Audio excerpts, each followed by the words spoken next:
What's up guys, Uwe here. So on this video, we'll be trying out this MGJC foam cannon Pro against this Lazada bought foam cannon.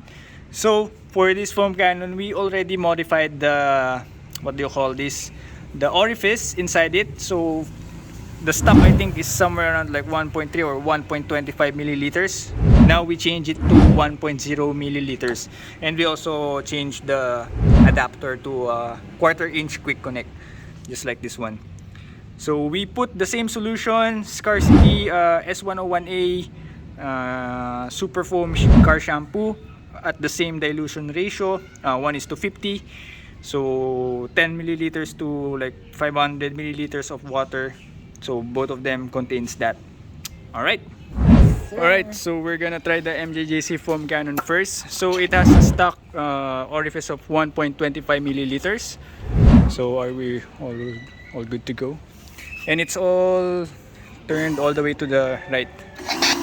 Alright. Look at that. Oh my god. Like, oh my god. Kalahati lang ah. So yes, you could see the foam is very thick. Just like that.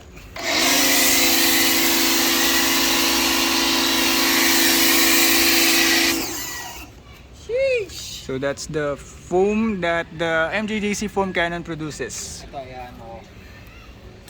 So yeah.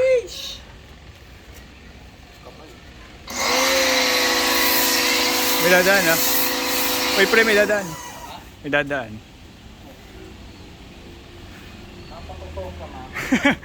So yeah, that's the foam that the MGJC foam cannon Pro produces with a 1.25 milliliters and SCARCITY car shampoo with a dilution ratio of 1:50.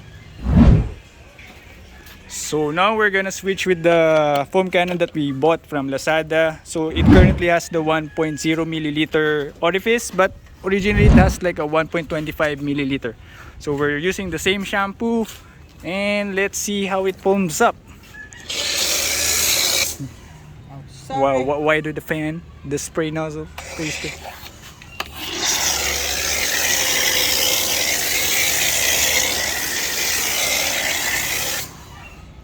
So you could clearly see the foam is not thick as the other one, but definitely if we have the stock orifice on there, the foam will be much thinner.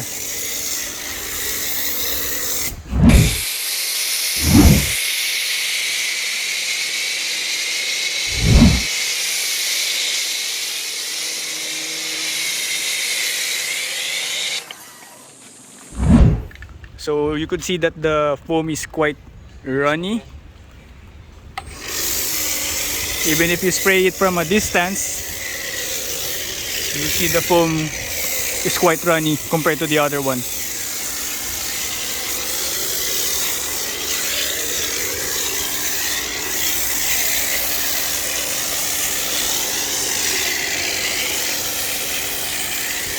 So yeah, if you have a very cheap foam cannon, one thing you could do is change the orifice, switch to a much smaller orifice, especially if you have a pressure washer that has a 100 bar or 1450 psi. You could switch to a much smaller orifice, but if you go smaller like 0.9, it will have like adverse effect with the pressure washer. It won't shoot anymore. It will stop shooting water anymore because I think because of the back pressure.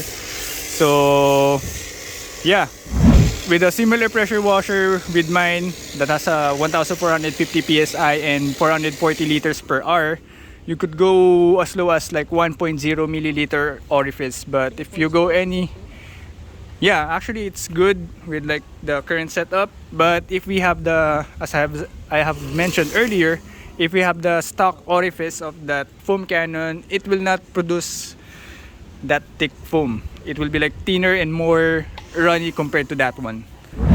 So yeah, if you want a good foam cannon from the start, you could like go get the MJJC foam cannon. I think here in the Philippines they sell it for like around 2,700 to 3,000 pesos.